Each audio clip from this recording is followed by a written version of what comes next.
steeped in proud traditions and practices that date back to our earliest history as Unitarian Universalists. In our tradition, the congregation has sole authority to determine its own destiny, the sole authority to call and ordain and hire and even fire ministers, to hire staff, and the only power to welcome new members, people who want to carry out the mission and covenant of this congregation. This morning, the membership committee, who all served as greeters on Sunday morning, have the honor of leading a ritual of recognition for the latest batch of new members. As Trish and Val call your name, please come up and receive from President Nancy Richmond a gift on behalf of the congregation. And please remain up here through the end of the ceremony.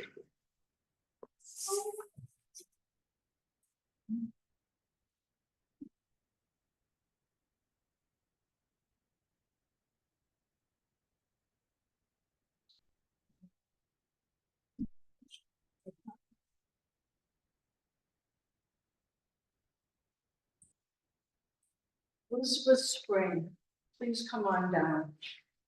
I am drawn to this congregation because it offers a community where we can support and uplift one another, where we can share our burdens and our joys, and where together we can make a meaningful difference, both in each other's lives and in the world around us.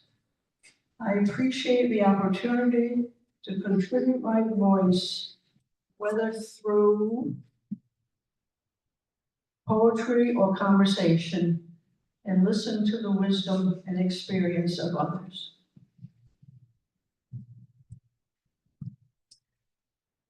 Rob Carter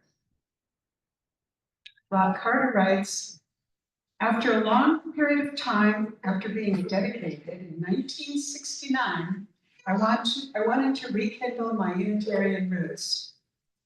I have recently moved to my final permanent home, and I want to be part of the UUCSC experience and family.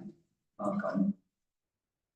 Laura Lawson writes, I love this Laura Lawson writes, I love this vibrant community and joyful community, and I want to be part of building its future. Bree Oaks writes, the UU has been a great source of support for me ever since I started attending. Becoming a member is important to me to make it clear that I am committed to the UU community and everything it stands for. Kate Dexter writes, I am excited to become a member of the UU congregation. It's great to have such a supportive and welcoming community, and I am looking forward to being a part of it and having a stronger connection with it. Sylvia and Bob Gutchen, right? We have moved many times from Kingston, Rhode Island, to East Greenwich, Rhode Island, to New Mexico, back to Warwick, Rhode Island, and now here in Wakefield, Rhode Island. Wherever we went, we were part of a UU congregation. It is our joy to be part of a UU congregation again, reading from the same hymn book. Welcome.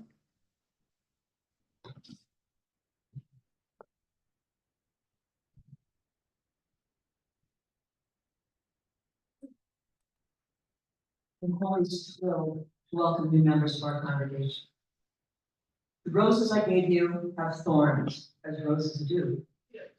And when people come together in community with intense passion and purpose, enthusiasm, dedication, there will inevitably be differences of opinion, disagreements, even conflict, the thorns of being in relationship.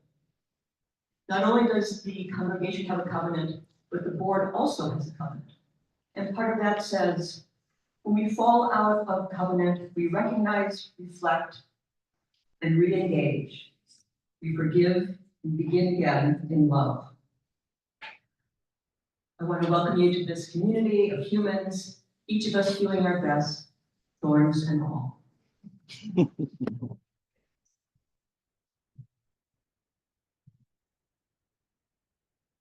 I'd like to invite the congregation now to rise and to recite together the words that are printed in the order of service. First, it'll be just the congregation, folks who are already members, and then the new members, and then everyone together, okay? So congregation, we, the members of the Unitarian Universalist Congregation of South County, welcome to share our commitment to justice, pluralism, interdependence, generosity, love, equity, and transformation, the values that shape our lives. We join our talents with yours, believing that together we can be our spirits, grow as people, and journey with each other through the joys, sorrows, in our lives. New members. We commit ourselves to justice, pluralism, interdependence, generosity, love, equity, and transformation, the values that shape our lives. We join our talents with yours, believing that together we can renew our spirits, grow as people, and journey with each other through joys and sorrows. And now everyone all together, as a congregation newly expanded, we renew together the covenant we recite each week. Love is the spirit of this congregation, and service is prayer. This is our great covenant, to dwell together in peace, to seek the truth of love, and to help one another.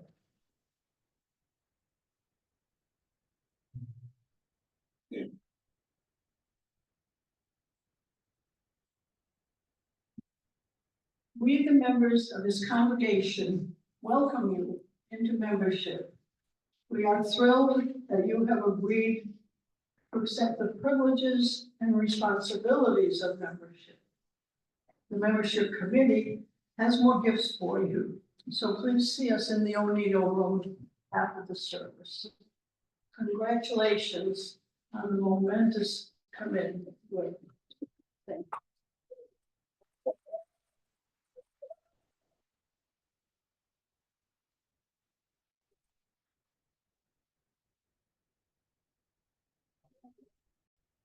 For most of the 30 or so years that I worked as a marine scientist at the university's Bay campus, my salary was half that of my male colleagues. At first, I was told that this was because I lacked an advanced degree. So I worked during the day and I studied at night, and I got a master's degree. But when this didn't help, I went on to earn my doctorate degree in oceanography. And I still didn't get that salary increase. But I loved my job, and so I soldiered on. I quickly learned not to put my first name on my publications, because at the time, most journal and book editors and reviewers were very reluctant to publish research done by women. And it was really hard to find other women in science to talk with about these challenges. Now, this isn't to say that I didn't find some really wonderful colleagues that were very supportive of my career. But of the 35 faculty members in oceanography at that time, only 2 were women. And of the 200 or more scientists and graduate students on campus, I only knew of 1 who was Black. In 1991, when I became pregnant with my daughter, the university immediately terminated my employment due to a lack of funding. Ironically, at about the same time that the university fired me for being pregnant, the National Science Foundation and Rhode Island Sea Grant awarded me grants for more than $500,000 to continue my research. So the university was basically stuck with having to rehire me.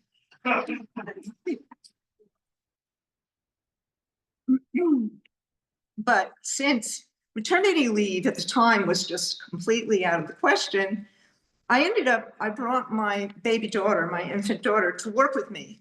And she slept swaddled in blankets in a file cabinet drawer in my office that my graduate students labeled baby.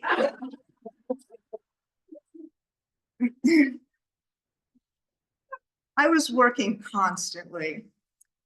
And although my research was a critical piece of the science that ultimately cleaned up Narragansett Bay and Boston Harbor, I rarely got invited to the meetings where the science was discussed, and it was still really such a struggle to get my proposals funded and my papers published. And then I ran into Anne.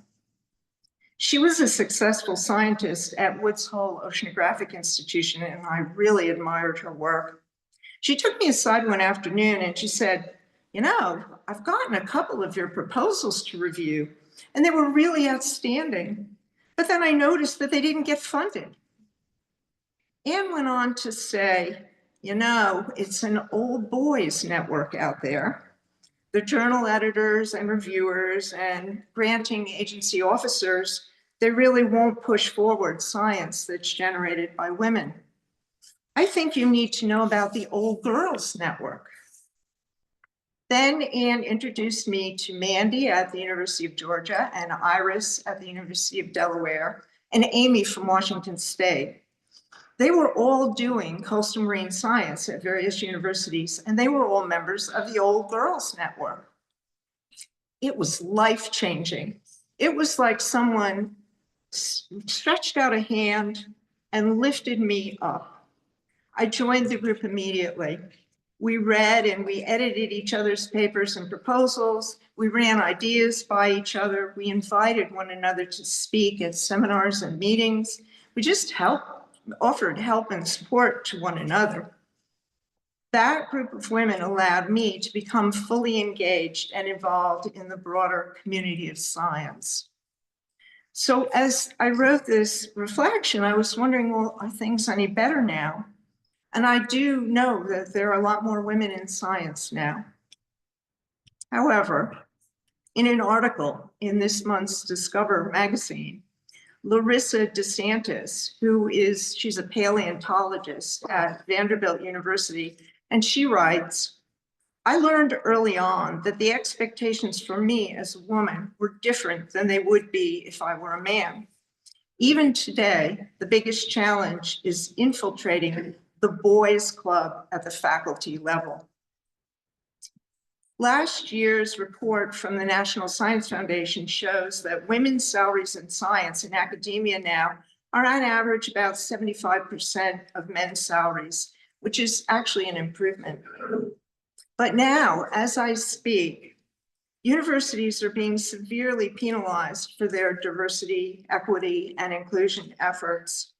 Years of research is being defunded and literally destroyed. Evidence that women and people of color ever made valuable contributions to science is being deliberately erased.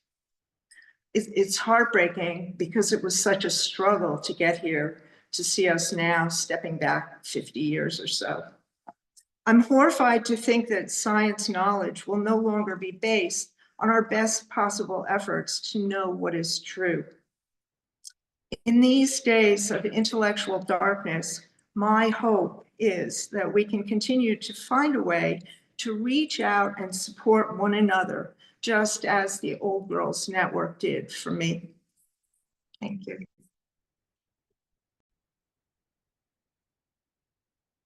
Marie Jenney was born in Syracuse, New York, a few years after the Civil War ended. In 1897, she graduated from the Unitarian Theological Seminary in Meadville, Pennsylvania, where she had met a man named Frederick C. Howe, a progressive attorney who was then serving on the city council of Cleveland, Ohio. The Oxford Dictionary, interestingly, credits him with coining the term big business. His political opponents described him as having more heart than sense. They were perfect for each other.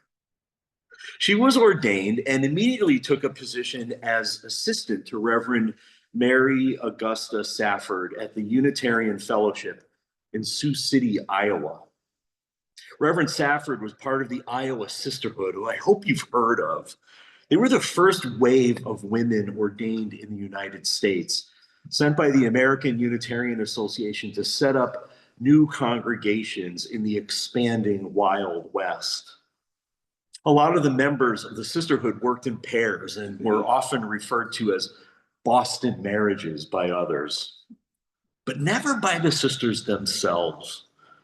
Not even the most famous among them, Marian Murdoch and Florence Buck. They never spoke or wrote of themselves in the modern language we use now. They never called themselves lesbians, and really, who even know if they would use that term today? The point is, the members of the Iowa Sisterhood took care of each other as they took care of their congregations and their communities. And they built powerhouse churches in the process. In 1904, Marie left Iowa and went back east and married Frederick. Then in 1912, they picked up sticks and moved to New York City, to Greenwich Village. And in those days, Greenwich Village, which is a neighborhood on the in lower Manhattan on the Hudson River, was a really cheap place to live. It had a diverse population and a bohemian mindset to it. It was easy to get to from the rest of New York City, so it was kind of a destination. And the labor movement on Manhattan, as it was all over the country, was gaining steam as industrialists amassed private wealth that was comparable only to royalty. Reverend Howe at that point was 42 years old. She missed the intellectual camaraderie of the sisterhood, so she started a club that she called Heterodoxy. Laura Kinnery in Smithsonian Magazine described heterodoxy this way. With 25 charter members, it included individuals of diverse backgrounds, including lesbian and bisexual women, labor radicals and socialites, artists, and nurses.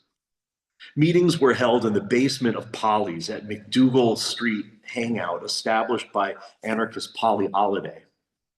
It was a nexus for progressive, artistic, intellectual, and political thought, where the women would gather at wooden tables to discuss issues like fair employment and fair wages, reproductive rights, and the anti-war movement. The meetings often went on for hours, with each typically revolving around a specific subject determined in advance.